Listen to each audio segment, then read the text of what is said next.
Welcome to American history.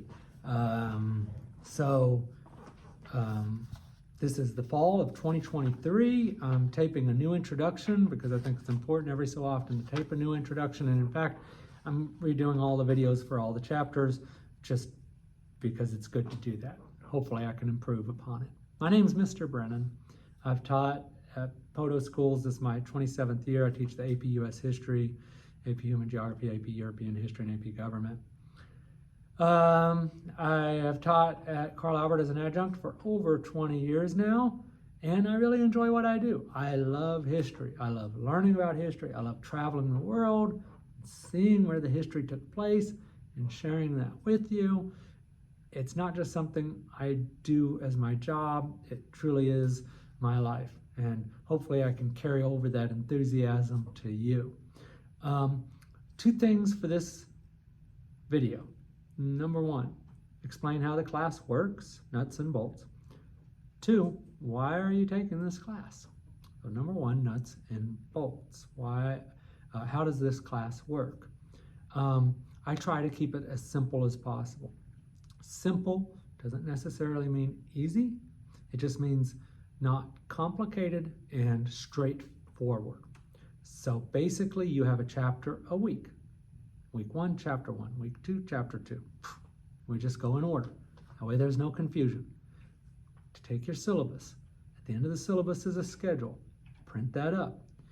Each assignment is due Sunday at midnight for each week. I will open it up, especially as we get further along, so that you can work ahead. 3, sometimes even 4 weeks ahead. If you choose to. A lot of students end up turning things in right before midnight on Sunday, but that's for you to choose. So what do you do each week? Well, your grade consists of 1,000 points. Each week, the first thing you need to do is you need to read the chapter. It'll take you a couple hours at least to read the chapter, but you do need to read it so that you can answer the discussion post. The discussion post, don't confuse it, because in a lot of other classes, I think the instructors, and that's fine, they have a different purpose than me, but they're pretty loose. Just post something.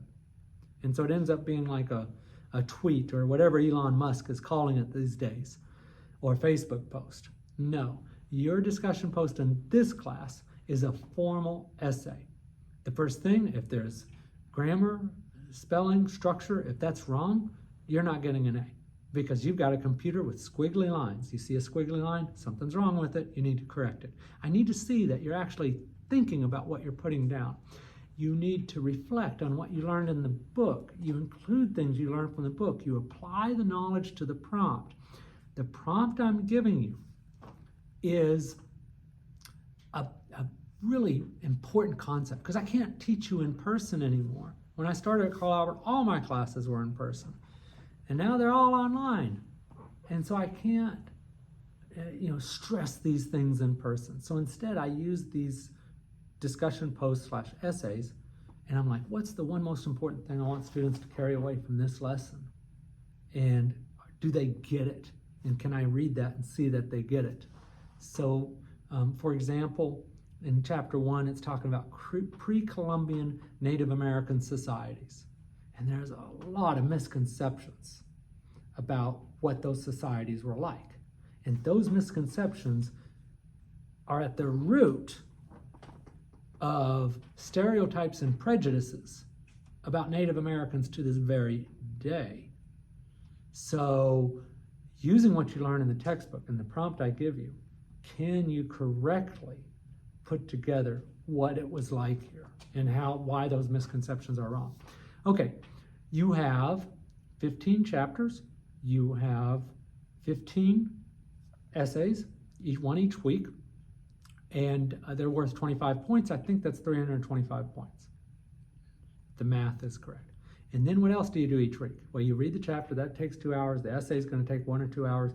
Then you have the reading quiz, 25 questions, 1 point each. You have 1 hour to take it. You don't have time to look up every answer, but you can look up the more difficult ones. That's why you read the chapter, so you have a familiarity with it. That's worth 25 points times 15 chapters. That's another 300 and 375 points. And then you have a midterm and a final. And the midterm's worth 125-ish, and the final's worth 125-ish. Total's 1,000 points. 900 to 1,000 points is an A, 800 to 900 or 899 is worth a B, and so on.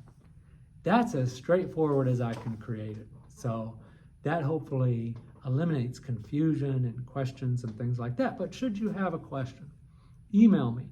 That's the only way to get a hold of me. I'd given out my phone number once years ago, and I had a student, oh my goodness. So I had to stop that because they were a little crazy.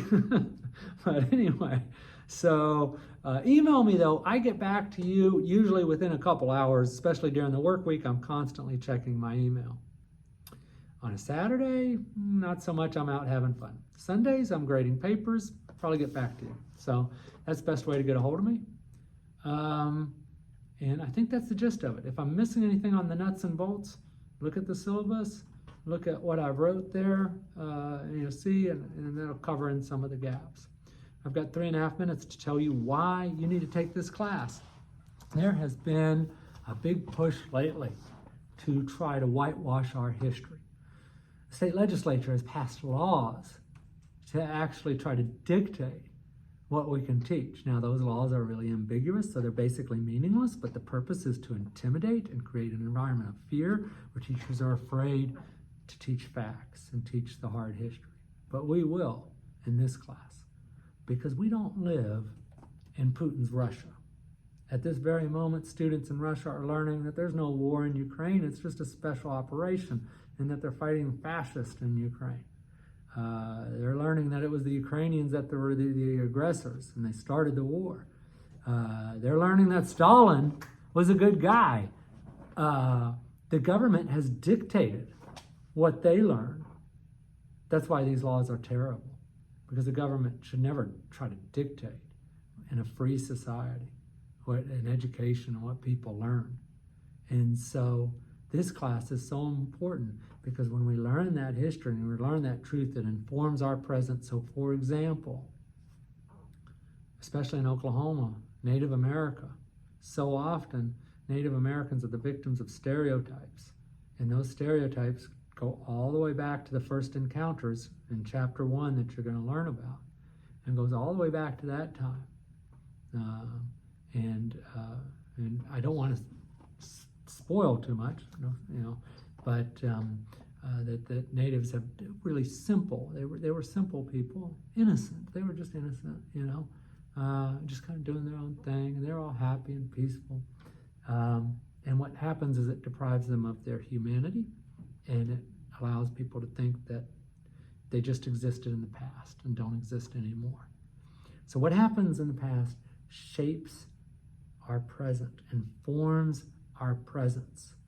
And thus history, as William Faulkner said, and I put that in the opening essay I wrote for you, history is not even the past, because it still shapes our presence. That's why this class is just so important.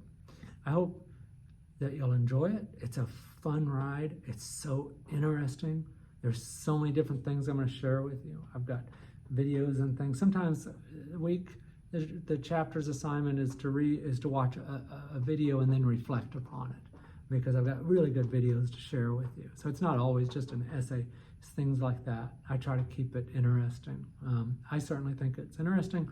I hope that you will too, and that you'll learn as much as you can from this experience. So welcome to class, and let's get started.